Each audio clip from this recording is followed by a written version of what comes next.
Samsung, जो कि एक ऐसी कंपनी है जो सिर्फ इलेक्ट्रॉनिक्स ही नहीं बल्कि बिल्डिंग्स, टैंक्स और रॉकेट्स तक बनाती है। इसके साथ साथ इसने दुनिया की एक से एक बड़ी बड़ी बिल्डिंग्स भी बनाई हैं। इतने बड़े कॉन्ग्लोमरेट की शुरुआत सिर्फ एक छोटे से ट्रेडिंग कंपनी के रूप में हुई थी जो कि फिश और सब्जियां बेचती थी। तो आखिर एक सब्जी बेचने वाली कंपनी आज दुनिया के हर बड़े सेक्टर में कैसे है? एक्चुअली इसकी हिस्ट्री डार्क सीक्रेट से भरी हुई है जो हम में से बहुत कम लोग जानते हैं।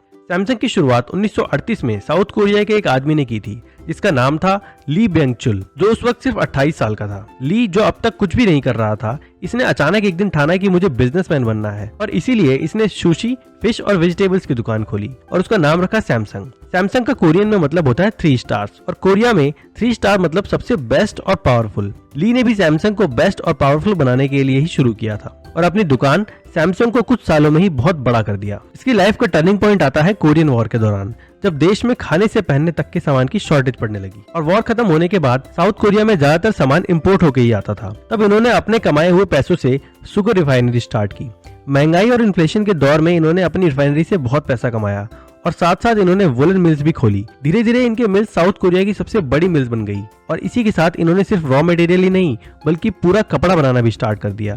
आप ली की बिजनेस स्ट्रेटेजी देखो, ये बंदा बिजनेस के कोई मौके नहीं छोड़ता था। शुगर की कमी पड़ी तो शुगर रिफाइनरी स्टार्ट कर दी, कपड़े की कमी पड़ी तो वुलन बिजनेस स्टार्ट कर दिया, देन टेक्सटाइल बिजनेस और इसी सोच के साथ डिपार्टमेंटल स्टोर और साथ साथ इंश्योरेंस कंपनी भी खोल दी। यहाँ तक कि आज भी साउथ कोरिया में सैमसंग ही सबसे बड़ी इंश्योरेंस प्रोवाइडर कंपनी है। इतने अलग अलग सेक्टर में बिजनेस खोलकर बहुत जल्द ही ली साउथ कोरिया के सबसे अमीर आदमी बन गए। लेकिन ये सिर्फ शुरुआत थी। 1968 में सैमसंग कंपनी ने मार्केट रिसर्च किया और पाया कि अब इलेक्ट्रॉनिक सेक्टर में घुसने का सबसे अच्छा टाइम है और इसके 1 साल बाद शुरुआत हुई सैमसंग इलेक्ट्रॉनिक्स की। इन्होंने सबसे पहला प्रोडक्ट 12 इंच का ब्लैक एंड व्हाइट टीवी निकाला। अपने अच्छे असेंबली लाइन नेटवर्क और क्वालिटी मैन्युफैक्चरिंग की वजह से सैमसंग सिर्फ 10 सालों में ही दुनिया का सबसे बड़ा black and white TV manufacturer बन गया, जिसकी वजह से ये अब हर इलेक्ट्रॉनिक सामान बनाने लगे। जैसे 1979 में माइक्रोवेव, 1980 में एसी और 1981 में कलर टीवी भी बनाने शुरू कर दिए। सिर्फ 1 साल में ही 10 लाख कलर टीवी बेचे। इस टाइम पे कई बड़ी कंपनीज कंप्यूटर बना रही थी।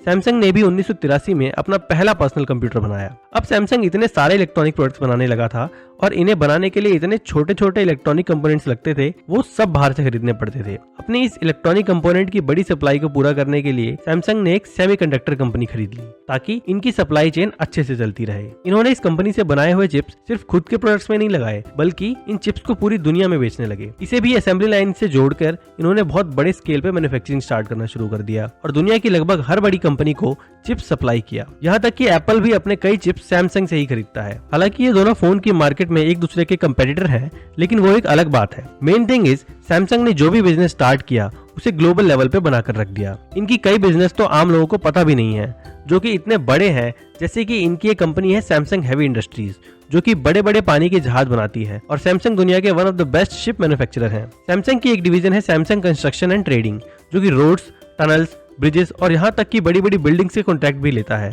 आपको ये बात जानकर हैरानी होगी कि दुनिया की सबसे बड़ी बिल्डिंग बुर्ज खलीफा को बनाने का कॉन्ट्रैक्ट भी सैमसंग को ही मिला था। इसके अलावा इनके अपने कई होटल चेन्स हैं। कोरिया का लार्जेस्ट थीम पार्क एवरलैंड भी सैमसंग ने ही बनाया है। इन्होंने कोरिया में पूरा एक शहर खुद बनाया है जिसका नाम है सैमसंग टाउन। इसके साथ साथ सैमसंग के यूनिवर्सिटीज और हॉस्पिटल्स भी हैं।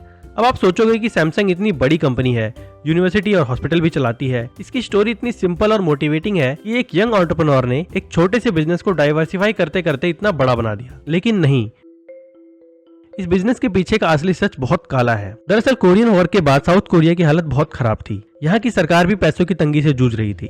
इसका फायदा उठाकर बड़ी बड़ी कंपनीज ने सरकार को पैसे देकर कंपटीशन को खत्म करने की कोशिश की, जिसमें से एक सैमसंग भी थी। वहाँ की सरकार ने इसके बदले इन कंपनीज को सस्ते लोन्स दिए, टैक्स में भारी छूट दी। जब सैमसंग ने इलेक्ट्रॉनिक्स मार्केट में एंट्री ली, तब कोरियन गवर्नमेंट ने जापान और कई देशों का सामान को कोरिया में बेचने से बैन कर दिया, जिसका फायदा कोरिया की कंपनीज को हुआ। सरकार ने इलेक्ट्रॉनिक्स कंपनी को 50% तक की टैक्स में छूट दे दी, जिससे सबसे बड़ा फायदा सैमसंग को हुआ, क्योंकि सैमसंग अब तक सबसे बड़ी कंपनी बन चुकी थी और बाकी कंपनीज इससे कोसों दूर थी। सैमसंग और ग्रो करती गई। यहाँ तक कि ऐसी रिपोर्ट्स भी आई जिसमें बताया गया कि अमेरिका से मिलने वाला रिलीफ फंड भी कोरियन सरकार ने सैमसंग को दे दिया, जिससे सैमसंग को ग्रो करने के लिए यूज किया गया। ये सब हो पाया सैमसंग के फाउंडर और एमडी ली ब्यंग चुल की वजह से और उनके स्ट्रॉन्ग पॉलिटिकल कनेक्शन की वजह से। उस वक्त के प्रेसिडेंट भी ली के दोस्त थे, जिसकी वजह से सैमसंग को बाकी कंपनी से ज्यादा एक्सपोर्ट लिमिट दी गई थी। सरकारी बैंक भी इन्हें बहुत सस्ते लोन्स और बड़े क्रेडिट लिमिट लिमिट देते। यहाँ तक कि ली ने उन्हीं बैंक से सस्ते में लोन लेकर उन्हीं को खरीद लिया था। सरकार सैमसंग की इतनी मदद करती, इसका कारण ये भी था कि सैमसंग की वजह से ही वहाँ की इकोनॉमी अच्छी हो रही थी, जिसकी सबसे बड़ी वजह ये थी कि सैमसंग बहुत बड़े मात्रा पे लोगों को जॉब्स प्रोवाइड करा रहा था। लेकिन इसका नुकसान ये हुआ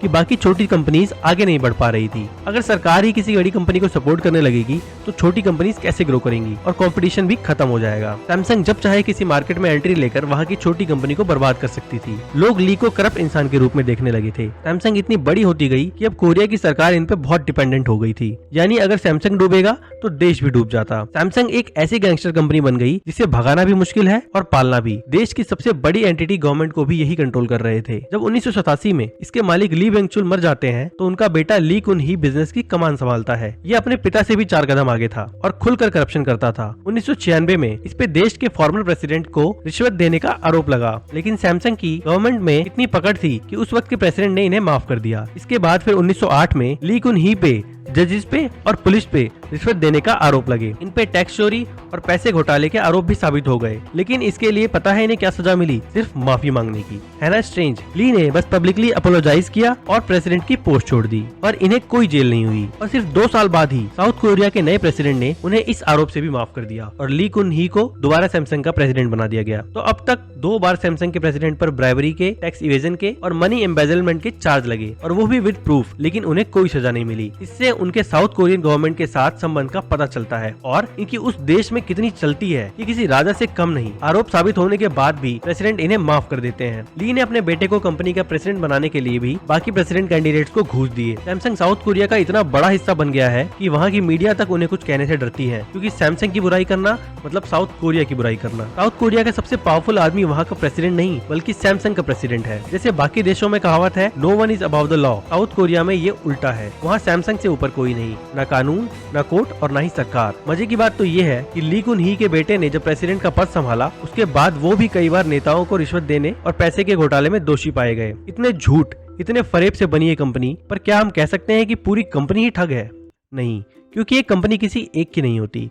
इसमें कई डायरेक्टर्स, चेयरमैन, इन्वेस्टर्स, वर्कर्स और इन्वेंटर्स होते हैं। इन सबकी मेहनत से बनती है कंपनी। जरूरी नहीं कि ऊपर के ऑफिशियल्स करप्ट हैं तो पूरी कंपनी ही करप्ट है। इसके अलावा सैमसंग हमेशा से ही इनोवेटिव प्रोडक्ट्स बनाता आया है। फोल्डेबल फोन्स से लेकर हाई एंड स्क्रीन्स तक, सैटेलाइट्स, बिल्डिंग्स और कोरिया के लिए बहुत सारे एनजीओ भी चला रहा है। अब हर कोई तो टाटास की तरह हो नहीं सकता, फिर भी Samsung is a crucial part of south Korea और इलेक्ट्रॉनिक इंडस्ट्रीज में ये एक पायनियर है। तो ये थी कहानी सैमसंग की। आई होप आपको ये वीडियो पसंद आई होगी। Please do subscribe our channel and like this video.